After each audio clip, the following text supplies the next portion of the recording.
السلام علیکم دوستو، میرا نام ہے یاسر علی اور آپ دیکھ رہے ہیں امیزنگ ٹی وی۔ 2 دن پہلے ممبئی کے ہاسپٹل میں داخل بھارتی اداکار عرفان خان وفات پا گئے ہیں۔ عرفان خان کے مداح گہرے صدمے سے دوچار ہیں۔ ابھی تک ان کو اس بات پر یقین نہیں آ رہا کہ ان کے پسندیدہ اداکار عرفان خان اب ان کے درمیان نہیں رہے۔ دوستو، یہاں پر آپ کو بتاتا چلوں کہ عرفان خان 2018 سے کینسر جیسی مہلک مرض میں مبتلا تھے۔ انہیں وہ بیماری تو شکست نہ دے پائی، لیکن ہفتے کے روز ان کی والدہ 95 سال کی عمر میں اپنے حقیقی خالق رب سے جا ملیں۔ عرفان خان موجودہ ملکی لاک ڈاؤن کی وجہ سے اپنی والدہ کے جنازے میں شریک نہ ہو پائے۔ انہوں نے والدہ کی تدفین کے مراحل ذریعہ ویڈیو لنک دیکھے۔ انفارمیٹک ویڈیو سب سے پہلے دیکھنے کے لیے سبسکرائب کریں امیزنگ ٹی وی کو اور ساتھ لگے بیل آئیکن پر کلک کریں۔ والدہ کی جدائی نے عرفان خان کو مکمل جھنجھوڑ کر رکھ دیا۔ عرفان خان نے کینسر جیسی موذی مرض کو تو شکست دے دی تھی، لیکن شاید والدہ کی جدائی ان سے نہ سہ گئی۔ اسی وجہ سے منگل کے روز ان کی طبیعت اچانک سے بہت خراب ہو گئی۔ ان کو ممبئی کے ایک ہاسپٹل میں لے جایا گیا۔ پیٹ میں انفیکشن ہونے کی وجہ سے انہیں ICU میں رکھا گیا تھا۔ والدہ کے انتقال کے بعد عرفان خان شدید غم میں مبتلا تھے اور اکثر اپنی فیملی سے کہتے تھے کہ میری زندگی کا بہت ہی خراب دن تھا جب میری والدہ مجھ سے جدا ہوئیں۔ بدھ کے روز انہوں نے اپنی وائف کو ICU میں بلایا اور کہنے لگے، دیکھو مجھے میری ماں لینے آئی ہے، وہ میرے پاس بیٹھی ہے، باتیں کر رہی ہے اور ساتھ جانے کو کہہ رہی ہے۔ یہ بات سن کر ان کی اہلیہ اپنے آپ پر قابو نہ پا سکی اور زاروں قطار رونے لگیں، اور اس کے ساتھ ان کی آنکھیں بند ہو گئی اور بے ہوش ہو گئی۔ انڈین میڈیا کے مطابق عرفان خان کے آخری الفاظ یہی تھے۔ اس کے بعد وہ اپنے حقیقی خالق رب سے جا ملے۔ بتایا جا رہا ہے کہ 53 سالہ عرفان خان کا کولون انفیکشن کی وجہ سے انتقال ہوا۔ عرفان خان کے پسماندگان میں اہلیہ، 2 بیٹے ایان اور بابل شامل ہیں۔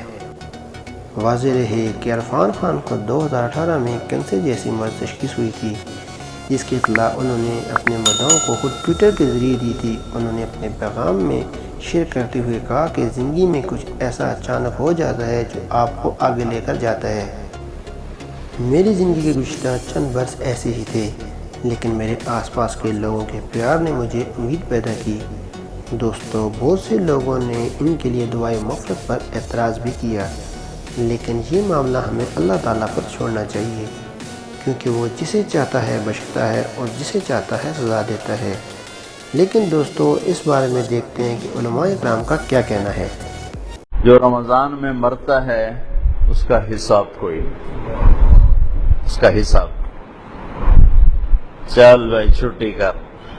ایک آدمی کہنے لگا تو کیا رمضان کے بعد پھر شروع ہوتا ہے؟ میں نے کہا اللہ جیسا کریم شہنشاہ وہ ایسا نہیں ہے کہ ایک دفعہ معاف کر کے آ کے چل ہوں دوبارہ آ جائے۔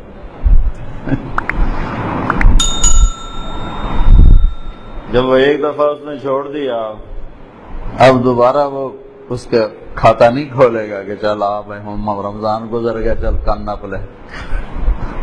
وہ جس کو رمضان میں موت دے رہا ہے وہ کوئی اس کی نیکی اس نے پسند کی ہے۔ یہ کہتی ہیں اگر کوئی رمضان میں فوت ہو جائے تو کیا اس کو عذاب قبر ہوگا؟ دیکھیں حدیثیں یہی کہتی ہیں کہ جو رمضان میں فوت ہوا اس پر سے عذاب ہٹا لیا جاتا ہے، عذاب قبر اسے نہیں ہوگا۔ اب بعض اوقات ایسا ہوتا ہے کہ کوئی بہت زیادہ گنہگار ہیں معروف، وہ رمضان میں فوت ہو جائے تو ہمارے لوگ وہی بات کہ وہ سمجھتے ہیں کہ شاید اس کی کثرت سے گناہ کی وجہ سے، اعلانیہ گناہ کی وجہ سے اللہ تعالیٰ پر یہ ایک ایسا اثر مرتب کر چکا ہے کہ اللہ اس سے ناراض ہو چکا ہے اور اب اس کی بخشش مغفرت ہو نہیں سکتی۔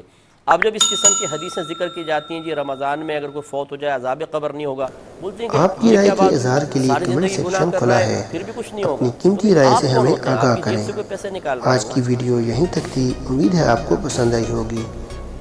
پسند آنے کی صورت میں ویڈیو کو لائک کریں، شیئر کریں اور چینل کو سبسکرائب کرنا مت بھولیں، تاکہ آنے والی ہر نئی ویڈیو ہر وقت اور بر وقت آپ کو ملتی رہیں۔